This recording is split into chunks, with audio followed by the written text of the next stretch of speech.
Assalamualaikum warahmatullahi wabarakatuh. Berikut aksi nyata saya di aplikasi Merdeka Mengajar ya. Kemarin saya sudah menyelesaikan tentang materi mengapa kurikulum harus berubah. Nah, ini aksi nyatanya di topik kurikulum Merdeka oleh saya Izul Firdaus, Guru IPA SMP IT Budi Luhur. Tujuan pengimbasan ini, di akhir pengimbasan harapannya Bapak Ibu sekalian dapat memahami mengapa kurikulum harus berubah dengan pemahaman yang baik. Jadi dari mulai kurikulum 2006, 2013, sekarang yang terbaru kurikulum Merdeka yang lebih diluaskan lagi dengan mandiri berubah, mandiri berbagi, sama mandiri belajar.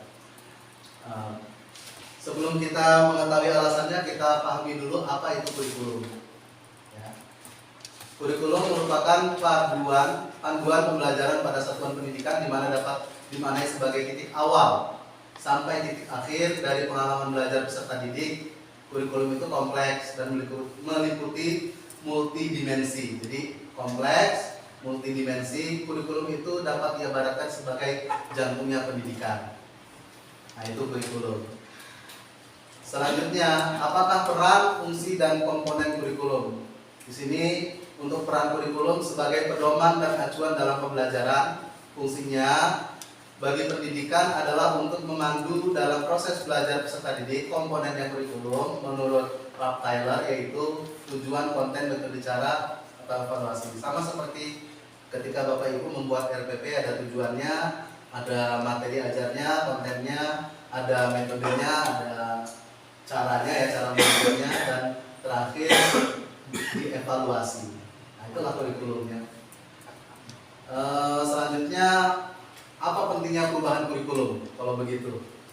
Nah, di sini pentingnya untuk menyesuaikan dengan kebutuhan murid dan perkembangan zaman.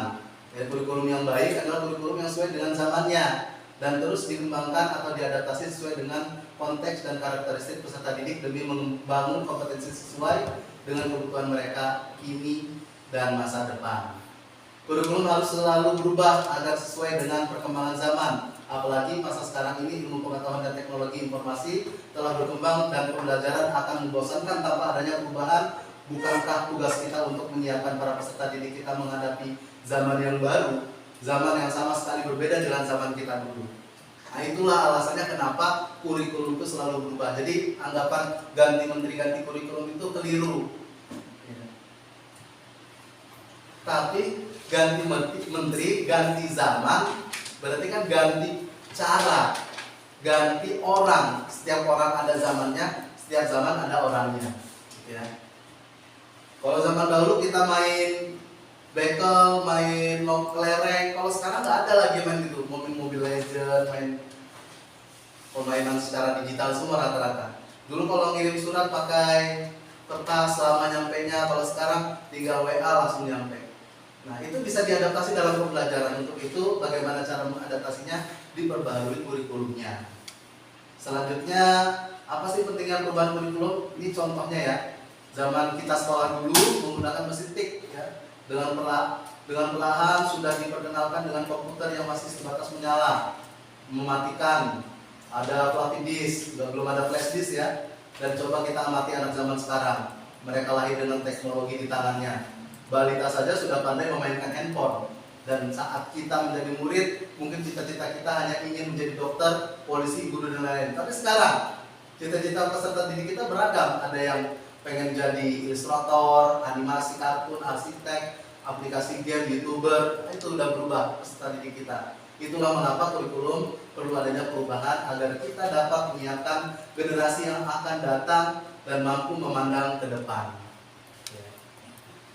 Selanjutnya, apa sih pentingnya kurikulum? Seperti ungkapan Ki Hajar Dewantara, pendidikan adalah menuntun segala kekuatan kodrat yang ada pada anak-anak agar mereka dapat mencapai keselamatan dan kebahagiaan yang setinggi-tingginya, baik secara sebagai manusia maupun sebagai anggota masyarakat. Ini pentingnya kurikulum dirubah. Jadi sekali lagi saya agak memberi penekanan bahwa bukan kok ganti menteri, ganti kurikulum, bukan. Karena memang ganti menteri, ganti zaman, ganti kebudayaan, ganti cara berpikir, ganti masyarakatnya. Oke, Selanjutnya, jadi dapatkah kurikulum berubah? Ya tentu dapat ya kan.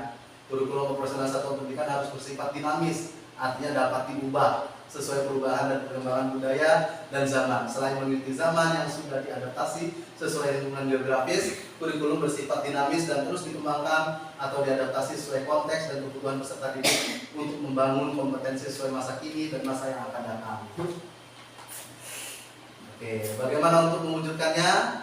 Berikut seluruh komponen masyarakat yaitu peran orang tua, masyarakat dan sekolah harus menempatkan kebutuhan, pendapat, pengalaman, hasil belajar serta kepentingan peserta didik sebagai pengembangan kurikulum karena kurikulum dirancang untuk kebutuhan peserta didik. Oke, ini nanti dokumentasinya akan saya masukkan di dalam lembar aksi nyata saya. Itu sudah saya rekam. Selanjutnya, terima kasih guru penggerak Indonesia Maju. Salam satu lagi. Assalamualaikum warahmatullahi wabarakatuh.